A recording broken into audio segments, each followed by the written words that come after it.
ಈ ರೀತಿಯ ಕಾರ್ಯಕ್ರಮಗಳು ನಿರಂತರವಾಗಿ ನಡೆಯಲಿ, ಕಲಾವಿದರಿಗೆ ಮನ್ನಣೆ ದೊರಕಲಿ ಎನ್ನುವ ವಾಕ್ಯದಿಂದ ಈ ಒಂದು ಕಾರ್ಯಕ್ರಮವನ್ನು ಆಯೋಜನೆ ಮಾಡಿದ್ದಾರೆ.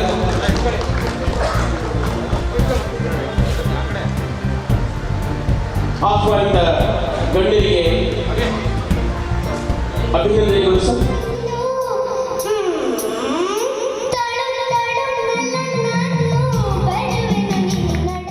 ಸೇವಾ ಸಂಘದ ಪ್ರಧಾನ ಕಾರ್ಯದರ್ಶಿ ನವೀನ್ ಕುಮಾರ್ ಮಾತಾಡ್ತಾ ಇರೋದು. ಈಗೆಲ್ಲ ನಾವೆಲ್ಲ ಏನಿದ್ದೀವಿ, ಇವರು ಬಂದು ನಮ್ಮ ಸಹ ಕಾರ್ಯದರ್ಶಿ, ಇವರು ಹಿರಿಯ ಕಲಾವಿದರು ಭಟ್ರು, ಶಂಕರ್ ಭಟ್ರು ಅಂತ ನಮ್ಮ ಉಪ ಅಧ್ಯಕ್ಷರು, ಇವರು ನಮ್ಮ ಸಹ ಕಾರ್ಯದರ್ಶಿಯವರು ಎಲ್ಲ ಕೂಡ ಒಗ್ಗಟ್ಟಾಗಿ ಇವತ್ತು ಸಂಘದ ವತಿಯಿಂದ ರಸಮಂಜರಿ ಕಾರ್ಯಕ್ರಮ ಹಮ್ಮಿಕೊಂಡಿದ್ವಿ. ತುಂಬ ಅದ್ಭುತವಾಗಿ ಬಂತು. ನಮ್ಮ ಸಂಸ್ಥಾಪಕರಾದ ಶಶಿ ಮಾಸ್ಟರ್ ಒಂದು ಅಧ್ಯಕ್ಷ ಸ್ಥಾನವನ್ನು ವಹಿಸ್ಕೊಂಡಿದ್ರು. ನಮ್ಮ ಸಂಸ್ಥಾಪಕರು ಎಲ್ಲರೂ ಒಗ್ಗಟ್ಟಾಗಿ ಒಂದು ಯಶಸ್ವಿಯಾಗಿ ಕೊಡ್ತಿವೆ. ಹೀಗೆ ರಿಕ್ಷಾ ಚಾಲಕ ಅಂತ ನಾನು ಕೂಡ ಖಳನಾಯಕನಾಗಿ ಅಭಿನಯ ಮಾಡಿದ್ದೇನೆ. ಆ ರಿಕ್ಷಾ ಚಾಲಕ ಚಲನಚಿತ್ರದಲ್ಲಿ ನಮ್ಮ ನಿರ್ಮಾಪಕರು ಬಂದಿದ್ದಾರೆ, ನಮ್ಮ ಧರ್ಮಾಚಾರ್ಯ ಅವರು, ಅವ್ರಿಗೂ ಕೂಡ ನಾನು ಈ ವೇದಿಕೆಯಲ್ಲಿ ಅಭಿನಂದನೆ ತಿಳಿಸ್ತಾ ಈ ಒಂದು ರಸಮಂಜರಿ ಕಾರ್ಯಕ್ರಮ ಯಶಸ್ವಿಯಾಗಿ ಬರ್ತಿದೆ. ಹೊಸ ಹೊಸ ಪ್ರತಿಭೆಗಳನ್ನ ಬೆಳೆಸುವಂಥ ಕಾರ್ಯಕ್ರಮಗಳನ್ನ ನಾನು ಇವತ್ತು ಮಾಡ್ತಾ ಇದ್ದೀವಿ.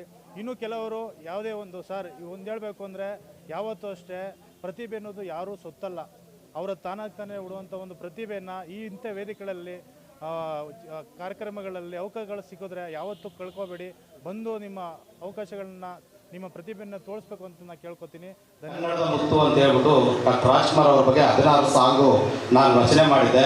ಆ ಸಂದರ್ಭದಲ್ಲಿ ನಾನು ಆಡಿ ಎಲ್ಲರ ಹತ್ರ ಆಡಿಸಿ ಆ ಧ್ವನಿಸುರುಳಿಯನ್ನು ಬಿಡುಗಡೆ ಮಾಡಿದ ಸಂದರ್ಭದಲ್ಲಿ ನನಗೆ ಇದೇ ಸಚಿನ್ ಅವರು ಹುಣಸೂರಿಗೆ ಕರೆದು ನನ್ನನ್ನು ಡಾಕ್ಟರ್ ರಾಜ್ಕುಮಾರ್ ಅವಾರ್ಡ್ ಕೊಟ್ಟಿದ್ರು. ಇವರು ಮಾಡಿದ್ದಾರೆ. ಇಷ್ಟು ಪ್ರೋತ್ಸಾಹವನ್ನು ಕೊಡಬೇಕು ಅಂತ ಕೇಳ್ಕೊಳ್ತಾ ಇದ್ದೀವಿ.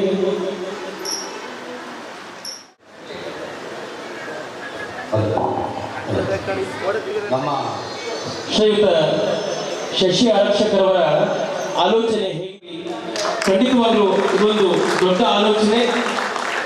ಒಂದು ಕಾರ್ಯಕ್ರಮವನ್ನು ಆಯೋಜನೆ ಮಾಡಿದ್ದಾರೆ ಅಂದರೆ ಅದು ನಿಜವಾಗ್ಲೂ ಶ್ಲಾಘನೀಯ.